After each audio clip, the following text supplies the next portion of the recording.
السلام علیکم ناظرین۔ سعودی عرب کے مختلف شہروں میں موسلا دھار بارش، عام زندگی ہوئی مفلوج، تعلیمی اداروں کو بند کر دیا گیا اور عوام کو گھر سے باہر نہ نکلنے کی تنبیہ۔ کیا ہے پوری تفصیل بتائیں گے آپ کو اس ویڈیو میں، مگر اس سے پہلے آپ سے چھوٹی سی ریکویسٹ ہے کہ آپ ہمارے چینل کو سبسکرائب کر لیں اور اس ویڈیو کو لائک کر دیں۔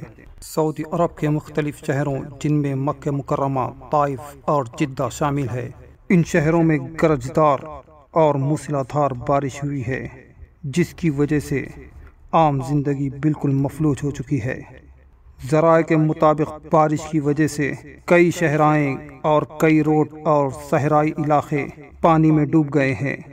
بارش کے سبب حکام کی جانب سے مکہ مکرمہ، طائف اور جدہ میں آج اسکولز کو بند رکھنے کا اعلان کیا گیا ہے۔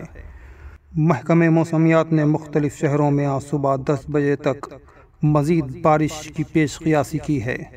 شہر مکہ مکرمہ میں شدید بارش اور سیلاب کی وجہ سے تعلیمی سرگرمیاں بالکل ٹھپ پڑ چکی ہے۔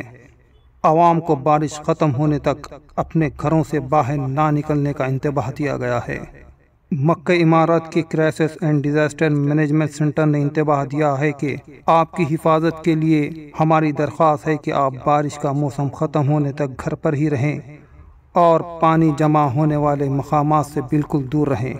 دوسری جانب وزارت تعلیم سے منسلک مکہ ایجوکیشن ڈائریکٹوریٹ کے سوشل میڈیا اکاؤنٹ پر جاری کیے گئے تحریری بیان میں کہا گیا ہے کہ قومی مرکزی موسمیات کو موصول ہونے والی معلومات کی بنیاد پر مکہ مکرمہ میں طلباء کی حفاظت کے پیش نظر تعلیمی سرگرمیاں معطل کر دی گئی ہے۔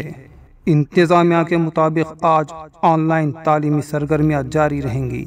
خیال رہے کہ حالیہ عرصے میں سعودی عرب کے بعض شہروں میں شدید بارش سے سیلاب آیا تھا، جن میں خاص طور پر جدہ کا شہر بہت زیادہ متاثر ہوا تھا۔ دوستوں، اس ویڈیو میں بس اتنا ہی۔ آپ کی کیا رائے ہے اس بارے میں ہمیں کامنٹ میں بتائیں۔ ہمارے چینل کو سبسکرائب کریں، اس ویڈیو کو لائک اور شیئر کریں۔